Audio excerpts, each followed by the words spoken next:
ऊ त पानी हाल्दा हुन्छ थोरै लगाउनु ले त भाइ यो पानी एकछिन ले त अलिक थोरै हातमा धेरै भने फेरि पातलो भइहाल्छ खरा हुन्छ त होइन पो होइन यो उहिले भेनालाई उहाँ सुगर हुँदा ए प्रेसर हुँदा काँसे ए तामाबाट पानी खानु भनेर ल्याएको लास्टमा दबाई नि नखाइ भएन के पो हुन्छ अँधारो न अँधारो भयो देख्दिनँ पनि बत्ती बाल्नु नि कति बाल त भाइ बत्ती बाल जाल खोल्नु नि अलिक ठिकै छ छिटो घुमाएर बनाएर सबै कोठासोठा निकालेर भिडियो बनाउँदा यसलाई त्यो खोल्नुपर्छ क्या अनि पो हुन्छ त बल्ल उज्यालो भयो त अहिले त मैले आइडिया हुन्छ धेरै पानी हाल्यो भने धेरै नै भयो क्या हो ए हुन्छ हौ ज्ञानकै बाटो छ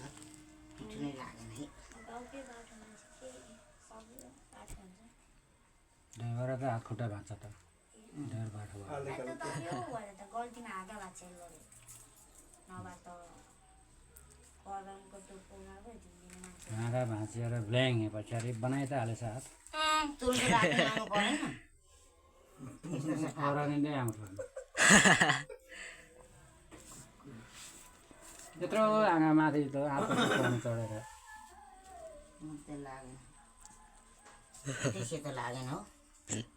पानी दिएर हालिहालेछु जोरै फुट्यो मैले त्यतिखेर त्यसो पिठो थप्दा हुन्थ्यो नि त अलिकति छैन पिठो राख्नु बिर्सेछु भन्दैछ हिजो अलिअलि यसो नाम बस्नु भइहाल्छ बिर्सिरहेछु अनि के गर्नु त्यो चाहिँ बजारमा आएकै गरेको सिम्पललाई रन्किँदै थियो हाम्रो आमाको के दिमाग खराब भन्दै मलाई चाहिँ कतिखेर लगाइन्छ अरे होटेलले फोन गर न कतिखेर आउँछ घाँटी दुखेर यो उसले लागिन्छ अब उसलाई 20 जना फुपूले हान्नु पर्यो मलाई तपाईँलाई त 1 रुपियाँ सेन्डल र कट्टी ल्याइदिएर हुन्छ त्यो पनि धेरै हो फलाना हाम्रो परेवा यहाँ खोर बनाइदिनु पर्ने यार परेको 2-4 दिन भयो आउँदैछ अनि राखिदिनु पर्यो नि त त्यहाँ नभगाउने अहिले भर्खरै चढेर भित्र जाँदै थियो बाहिर आँगनमा निक्लिकन जाँदै थियो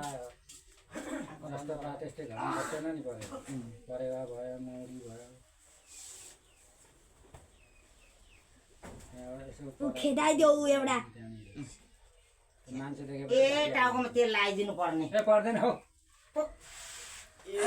साथै तेल पर्दैन किन खेदाएको बाबा त्यसलाई यहाँ ढुँडो काट्छ अब